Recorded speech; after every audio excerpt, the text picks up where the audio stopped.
ಎಲ್ಲರಿಗೂ ನಮಸ್ಕಾರ. Welcome back to my channel. ಇವತ್ತು ಕೇರಳದ ಒಂದು ಡಿಶ್ ಮಾಡ್ತಾಯಿದ್ದೀನಿ ಮಾವಿನಹಣ್ಣಿಂದ. ಅದನ್ನು ಪುಲಿಸೇರಿ ಅಂತ ಕರೀತಾರೆ ಅವರು. ಅದಕ್ಕೆ 4 ರಸಪುರಿ ಮಾವಿನಹಣ್ಣು ತೊಗೊಂಡಿದ್ದೀನಿ. ಅದನ್ನು ಸಿಪ್ಪೆಲ್ಲ ತೆಗೆದು ಅದಕ್ಕೊಂದು 3 ಹಸಿಮೆಣಸಿನ್ಕಾಯಿ ಹಾಕಿದ್ದೀನಿ, 1-2 ಕಡ್ಡಿ ಕರಿಬೇವಿನ ಸೊಪ್ಪು ಹಾಕಿದ್ದೀನಿ. ಈಗ ಅದನ್ನು ಬೆಲ್ಲ ಹಾಕ್ಬಿಟ್ಟು ಉಪ್ಪು ಹಾಕ್ಬಿಟ್ಟು ಕುದಿಯೋಕ್ಕೆ ಇಡೋಣ. ಸ್ವಲ್ಪ ಮಾವಿನಹಣ್ಣು ಬೇಯ್ಕೋಬೇಕೀಗ ಅದರೊಳಗೆ.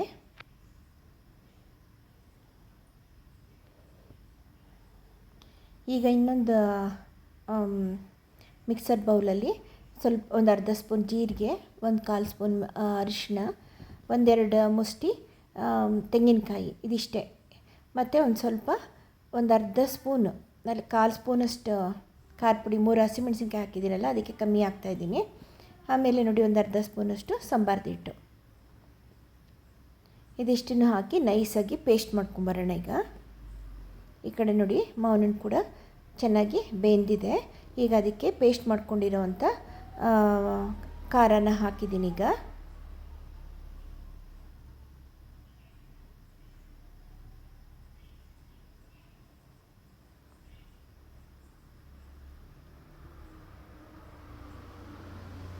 ಇದಕ್ಕೆ ಒಂದು ಸ್ವಲ್ಪ ಮೊಸರನ್ನ ಕಡೆದ್ಬಿಟ್ಟು ಮಿಕ್ಸರಲ್ಲೇ ಮಜ್ಜಿಗೆ ಮಾಡ್ಕೊಂಡು ಹಾಕ್ತಾಯಿದ್ದೀನಿ, ಒಂದು ಅರ್ಧ ಲೋಟದಷ್ಟು.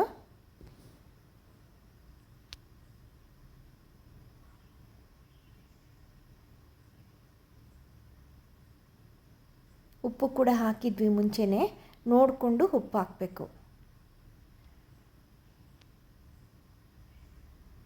ಈಗ 1-2 ಕುದಿ ಇದರಲ್ಲೇ ಕುದಿಸೋಣ. ಇವಾಗ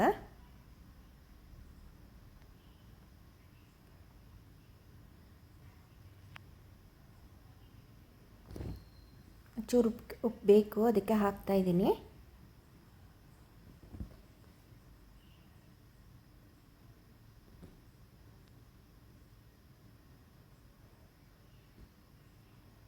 ಕಾಡು ಮಾವಿನಹಣ್ಣು ಇದ್ದರೆ ಇದ್ರ ಟೇಸ್ಟ್ ಇನ್ನೂ ಚೆನ್ನಾಗಿರುತ್ತೆ.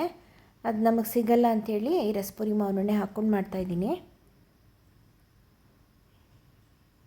ಇದಕ್ಕೊಂದು ಒಗ್ಗರಣೆ ಕೊಟ್ಟರೆ ಈ ಪುಲಿಸೇರಿ ರೆಡಿ. ಅನ್ನದ ಜೊತೆಗೆ ತುಂಬ ಚೆನ್ನಾಗಿರುತ್ತೆ, ಇಲ್ಲ ಹಾಗೆ ಕೂಡ ತಿನ್ನೋಕ್ಕೆ ತುಂಬ ಚೆನ್ನಾಗಿರುತ್ತೆ. ಇದು ಒಂದು ಕಪ್ಗೆ ಹಾಕ್ಕೊಂಡು ತಿನ್ನೋಕ್ಕೆ ತುಂಬ ಚೆನ್ನಾಗಿರುತ್ತೆ. ಇಷ್ಟ ಆದರೆ ಟ್ರೈ ಮಾಡಿ.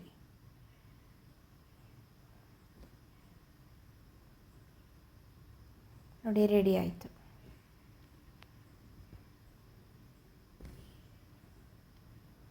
ಓಕೆನಾ? Thank you.